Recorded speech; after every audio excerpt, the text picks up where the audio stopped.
Welcome to Acharya education YouTube channel.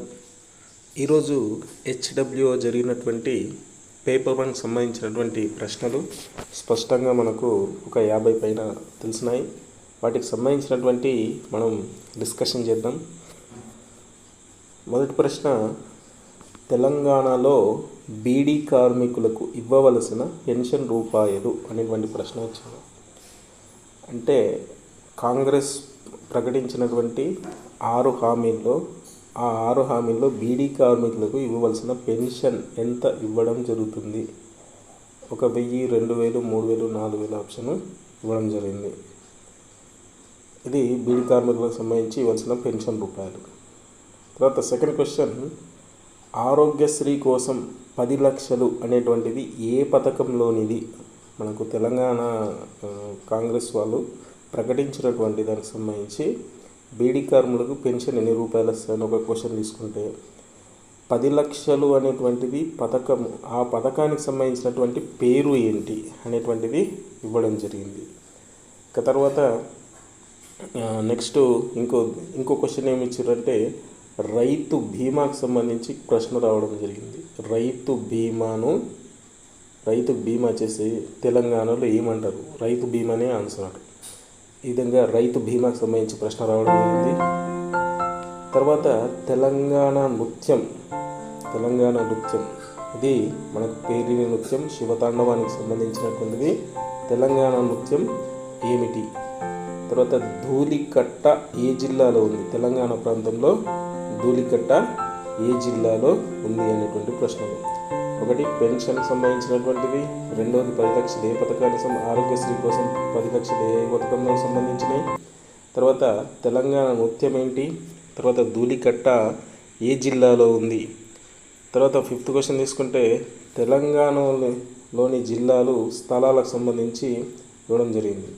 అంటే ఉదాహరణకు ఒక జిల్లా తీసుకొని ఆ జిల్లాకు సంబంధించినటువంటి ఒక స్థలం, ఆ జిల్లాలో ప్రముఖమైనటువంటి ఒక పట్టణానికి సంబంధించి అలా ఇవ్వడం. మ్యాచ్ ద ఫాలోయింగ్, దీంట్లో వచ్చినటువంటి 50% మ్యాచ్ ద ఫాలోయింగ్ ప్రశ్నలు రావడం జరిగింది. ఈ విధంగా తెలంగాణలో ఒక జిల్లా ఇవ్వడం, ఆ జిల్లాలో స్పెషల్ సంబంధించినటువంటి స్థలాన్ని ఇవ్వడం. తర్వాత తెలంగాణలో అక్షరాస్యత అధికంగా ఉన్న జిల్లా, అంటే మనకి ఇచ్చినటువంటి ఆప్షన్ బట్టి పోవడం జరుగుతుంది. తెలంగాణలో అక్షరాస్యత అధికంగా ఉన్నటువంటి జిల్లాకు సంబంధించి కూడా ప్రశ్న రావడం జరిగింది. తర్వాత తెలంగాణలో లోయర్ మేనర్ డ్యామ్కు సంబంధించినటువంటి, మేనర్ డ్యామ్ అంటే ఎల్ఎండి, ఇది కరీంనగర్లో ఉన్నది. లోయర్ మేనర్ డ్యామ్ సంబంధించి ఇది ఏ జిల్లాలో ఉన్నది అనేటువంటి దానికి సంబంధించి మనకి ఇచ్చారు ఆప్షన్స్. దాంట్లో కరీంనగర్ సంబంధించినటువంటి ఆప్షన్ కరెక్ట్ ఉంటుంది. అదే దాంట్లో మెదక్ అని, ఇంకా నారాయణఖేడ్ అని, మహబూబ్ నగర్ అని ఇలా రకరకాలుగా ఇవ్వడం జరిగింది. ఇవి కూడా జతపరచు ప్రశ్నలే ఇవన్నీ కూడా. ఇది లోయర్ మేనర్ డ్యామ్ అనేటువంటిది కరీంనగర్ జిల్లాలకు సంబంధించినటువంటిది. తర్వాత తెలంగాణకు సంబంధించి 6 సూత్రాలు ఏ సంవత్సరంలో ప్రకటించారు? మరి తెలంగాణ ఉద్యమం నడుస్తున్నప్పుడు తెలంగాణ ఉద్యమం తక్కువ కావడానికి తర్వాత మనకు ఈ ఒప్పందం జరిగిన తర్వాత ఈ 6 సూత్రాలు అవి ఏ సంవత్సరానికి సంబంధించి అనేటువంటిది సంవత్సరాలు కూడా ఇవ్వడం జరిగింది. తర్వాత ప్రశ్న, ప్రియదర్శిని జూరాల ప్రాజెక్టు ఏ జిల్లాలో ఉంది? ఇది మనకు మహబూబ్నగర్ జిల్లాలో ఉంది. ప్రాజెక్టులకు సంబంధించినటువంటివి జతపరచుం అనేది ఇచ్చాడు. ఆ జతపరచుం ఇచ్చడంలో ఒక 4-5 ప్రాజెక్టులు ఇచ్చాడు. దాంట్లో తప్పుగా ఇచ్చాడు. సరైనటువంటి దాన్ని కనుగొమంటే ఇది ప్రియదర్శిని జూరాల ప్రాజెక్ట్ సంబంధించి. తర్వాత తెలంగాణలో పట్టణ జనాభా ఉన్నటువంటి జిల్లా ఏది అని ఇచ్చాడు. తెలంగాణలో పట్టణ జనాభా ఉన్నటువంటి జిల్లా ఏదని అడగడం జరిగింది. దాంట్లో ఇచ్చినటువంటి ఆప్షన్లో ఒకటి సెలెక్ట్ చేసుకోవాల్సి ఉంటుంది. తర్వాత తెలంగాణ ఉద్యమ క్రమం ఒక 4 ఆప్షన్లు ఇచ్చాడు. ఈ 4 ఆప్షన్లను ఈ ఉద్యమ క్రమం ఏ విధంగా జరిగింది అనేటువంటిది ఇవ్వడం జరిగింది.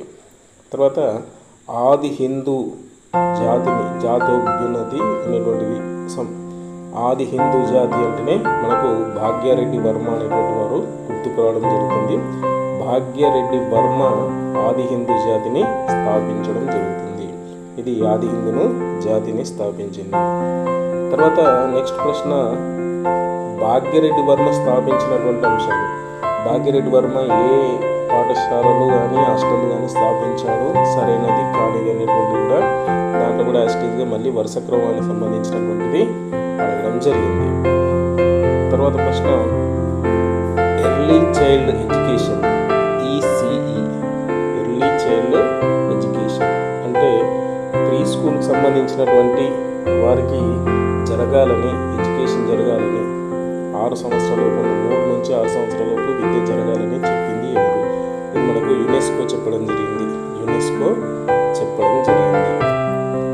ఎర్లీ చైల్డ్ ఎడ్యుకేషన్ ఈసీ అనేటువంటిది యునెస్కో చెప్పడం జరిగింది. తర్వాత మనకు కొన్ని అంశాలు ఇచ్చి 4 అంశాలు ఇచ్చి, ఈ 4 అంశాల్లో యునెస్కో గుర్తింపు పొందినటువంటిది, యునెస్కో గుర్తించినటువంటిది ఏంటి, కట్టడానికి సంబంధించినటువంటి అంశాలు ఇవ్వడం జరిగింది.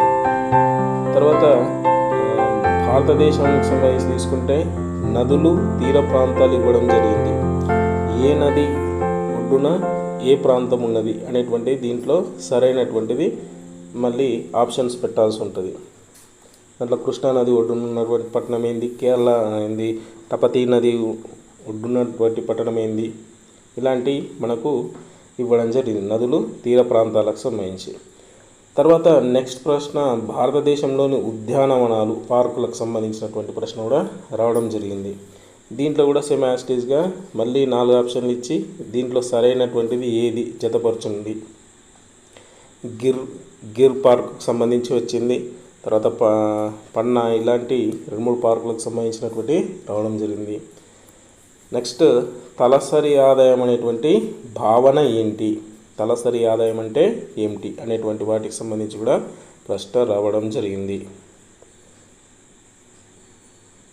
తర్వాత పూర్ణ స్వరాజ్ తీర్మానం ఏ సంవత్సరంలో ఎక్కడ జరిగింది అనేటువంటి అంశం కూడా మనకు ప్రశ్న రావడం జరిగింది. పూర్ణ స్వరాజ్ లాహోర్లో జరిగినటువంటిది, అది ఎప్పుడు జరిగింది అనేటువంటిది కూడా మనకు ప్రశ్న రావడం జరిగింది. తర్వాత మళ్ళీ ఇక్కడ జతపరచంకు సంబంధించి 1857 గల తిరుగుబాటుకు సంబంధించినటువంటి కారణాలకు సంబంధించి కూడా మళ్ళీ ఆప్షన్స్ ఇవ్వడం జరిగింది. ఆ ఆప్షన్స్ ఏంటి, 1857 సిపాయిల తిరుగుబాటుకు సంబంధించినటువంటి కారణాలు కూడా అడిగారు మళ్ళీ. తర్వాత ప్రశ్న, ముస్లిం లీగ్కు సంబంధించి సరైనది, స్వాతంత్రానికి సంబంధించినటువంటి ముస్లిం లీగ్ పాత్ర ఏంది, భారత రాజ్యాంగానికి సంబంధించినటువంటి ఎన్నికకు సంబంధించి కానీ ఇంకా వేరే అంశాల్లో ముస్లిం లీగ్కు ఎందుకు పిలువబడలేదు, దానికి గల కారణాలు అనేటువంటిది కూడా ప్రశ్న రావడం జరిగిందట. తర్వాత హిందూ మహాసముద్రం తీరం గల రాష్ట్రం, మనకు ఇలా భారతదేశం తీసుకుంటే ఇటు అరేబియా సముద్రం, ఇటు బంగాళాఖాతం, తర్వాత ఇటు దిక్కు హిందూ మహాసముద్రం. ఈ హిందూ మహాసముద్ర ప్రాంతంలో ఏ దేశం ఉందనేటువంటి ఆప్షన్స్ ఇవ్వడం జరిగిందట. కాబట్టి ఇక్కడ హిందూ మహాసముద్రం తీరం గల దేశం అనేటువంటిది మనకు ప్రశ్న రావడం జరిగింది. తర్వాత ఇంకో ప్రశ్న ఏంటంటే, సోలార్ పవర్ ద్వారా ఎన్ని వందల యూనిట్లు ఉచిత విద్యుత్తు ఇవ్వడం జరుగుతుంది, ఇది ప్రధాని మంత్రి మోడీకి సంబంధించి, పిఎం సంబంధించి ప్రతి ఇంటిపైన సోలార్ పవర్కి సంబంధించినటువంటిది ఒక రూఫ్ తయారు చేయించి వారికి సంబంధించి ఎన్ని వందల యూనిట్లు ఉచిత విద్యుత్ ఇవ్వడం జరుగుతుంది అనేటువంటిది ఇచ్చారు. మామూలుగా 300 యూనిట్లు అనేటువంటి విషయం కూడా చెప్పడం జరిగింది. తర్వాత ఇంకొక అంశం ఏంటంటే, ఎంత వృక్ష సంపద ఉంటే దాన్ని హాట్స్పాట్ జోన్గా పరిగణించబడుతుంది. అంటే ఎక్కడైతే అడవులు ఎక్కువగా ఉంటాయో దాన్ని మనకు ఎన్ఆర్ఎస్ ప్రకారం కూడా 33%, దాంట్లో తీసుకుంటే 23% కూడా మన దగ్గర ఉన్నది. మరి ఎంత పర్సెంట్ ఉంటే హాట్స్పాట్ జోన్గా పరిగణించబడుతుంది అనేటువంటివి కూడా మనకు ఆప్షన్లు ఇచ్చారు.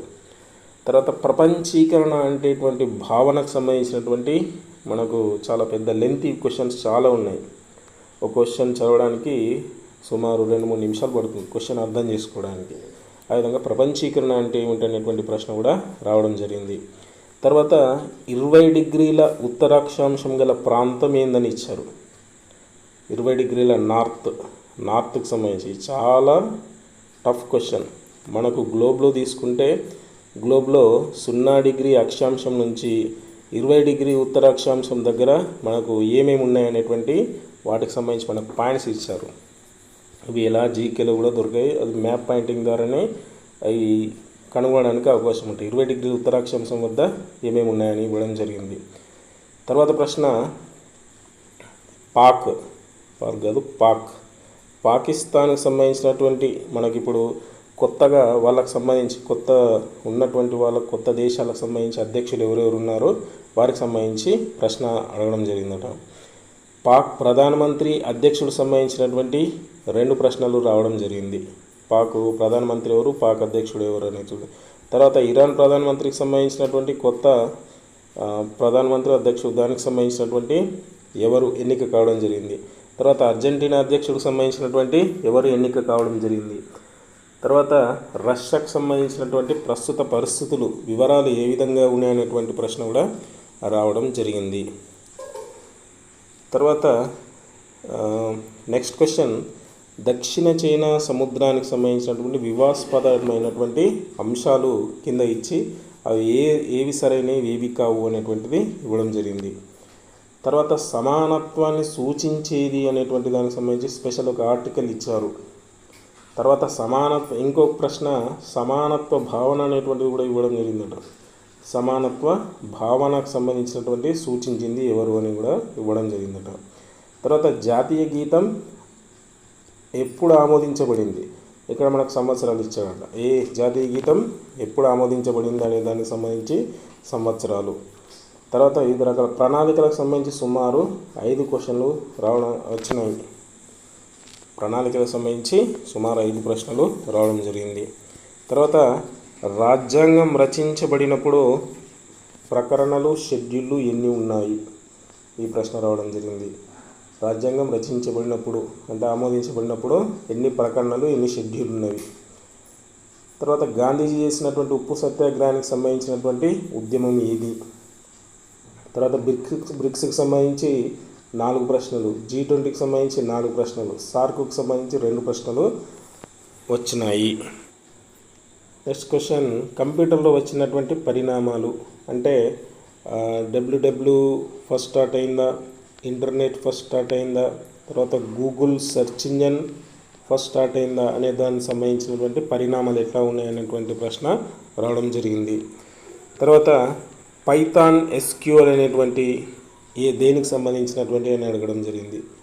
Python SQL structure query language అనేటువంటిది కంప్యూటర్ సంబంధించినటువంటి లాంగ్వేజ్లు ఇవి. తర్వాత విటమిన్ సంబంధించినటువంటి ఒక ప్రశ్న రావడం జరిగింది. తర్వాత థైరాయిడ్కి సంబంధించినటువంటి ప్రశ్న రావడం జరిగింది. థైరాయిడ్ ఏ లోపం వలన వస్తుంది అనేటువంటిది. తర్వాత చికెన్ గున్యా అనేటువంటి వ్యాధి వస్తే పరిస్థితులు ఎలా ఉంటాయనేటువంటి ప్రశ్న రావడం జరిగింది. తర్వాత ప్రస్తుత పరిస్థితిలో ఉన్నటువంటి కొత్త డిసీజ్ ఆ పేరు చదవడానికి కాస్త ఇబ్బంది ఉందట. ఆ డిసీజ్ సంబంధించినటువంటి అంశాలు ఇవ్వడం జరిగిందట.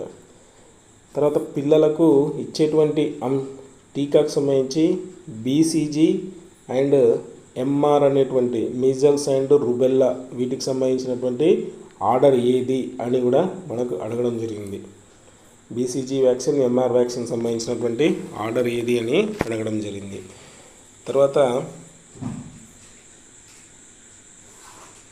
తర్వాత ఏ సుల్తానులు కాకతీయుల మీద దండెత్తినారు. సుల్తాన్లకు సంబంధించి కాకతీయుల మీద దండెత్తడానికి పంపినటువంటి సుల్తానులు ఎవరు. తర్వాత ఇంకో ప్రశ్న, ఎస్టీలపై దాడులు జరుగుతున్న రాష్ట్రాలు వరుస క్రమంలో అని కూడా మనకు చాలా కన్ఫ్యూజన్ క్వశ్చన్ ఇచ్చారు. నెక్స్ట్, భగత్ సింగ్ను శిక్ష అనుభవించిన రోజు, ఉరి తీసిన రోజు, శిక్ష వేసిన రోజు. భగత్ సింగ్ సంబంధించి శిక్ష ఎప్పుడు వేశారు, తర్వాత ఏ రోజు ఉరి తీశారు అనేటువంటి విషయం కూడా మన ప్రశ్న రావడం జరిగింది. తర్వాత నీతి ఆయోగ్ సంబంధించినటువంటి ప్రశ్న, తర్వాత ట్యాగ్ లైన్ కూడా ఒకటి రావడం జరిగింది. నెక్స్ట్ క్వశ్చన్, పద్మవిభూషణ్ అందుకున్న సుబ్రహ్మణ్యంది ఏ రాష్ట్రం. పద్మవిభూషణ్ అందుకున్నటువంటి సుబ్రహ్మణ్యంది ఏ రాష్ట్రం అనేటువంటి ప్రశ్న రావడం జరిగింది. తర్వాత అమెరికాలో ఉన్నటువంటి హాలీవుడ్ నటుడు ఎవరు ఆత్మహత్య చేసుకొని మరణించారు అనేటువంటి ప్రశ్న కూడా రావడం జరిగింది. తర్వాత నెక్స్ట్, ఓజోన్ పొర క్షీణత గల కారణాలు ఏంటి అని అడగడం జరిగింది. తర్వాత ప్రశ్న, కార్బన్ మోనాక్సైడ్కి సంబంధించినటువంటి సరైనటువంటి విషయాలు కూడా ఏవి అని అడగడం జరిగింది. తర్వాత పద్మశ్రీ అందుకున్న సైన్స్ అండ్ టెక్నాలజీకి సంబంధించినటువంటి వ్యక్తి ఎవరు అనేటువంటి అంశం కూడా అడిగారు. తర్వాత కందుకూరి గూర్చి సరైనటువంటి అంశం ఏంటి, 2 అంశాలు ఇచ్చి రెండిట్లో సరైనటువంటి అంశం ఏంటి అని కూడా అడగడం జరిగింది. తర్వాత 0 to 6 years పిల్లల యొక్క నిష్పత్తి 1000కి ఎంత ఉంది అనేటువంటి ప్రశ్న కూడా మనకు అడగడం జరిగింది. ఇవి మనకు పేపర్ 1లో వచ్చినటువంటి ప్రశ్నలు. దీంట్లో ప్రశ్నలకు సంబంధించి తీసుకుంటే ఒక్కొక్క ఏరియాకు సంబంధించి మనకు చాలా ప్రశ్నలు అడగడం జరిగింది. తెలంగాణ సంబంధించినటువంటి కల్చర్కి సంబంధించినటువంటి ప్రశ్నలు ఏవి అడగలేరు. ఓన్లీ తెలంగాణకు సంబంధించినటువంటి సెన్సస్ సంబంధించినటువంటి దాంట్లో తీసుకుంటే ఇప్పుడు ప్రస్తుతం ప్రకటించినటువంటి పథకాలకు సంబంధించినటువంటి అంశాలు మనకు చాలా ఇవ్వడం జరిగింది. ఇవి తెలంగాణకు సంబంధించినటువంటి మనకు హాస్టల్ వెల్ఫేర్ ఆఫీసర్ సంబంధించినటువంటి HWO జరిగినటువంటి పేపర్ 1కి సంబంధించినటువంటి ప్రశ్నలు.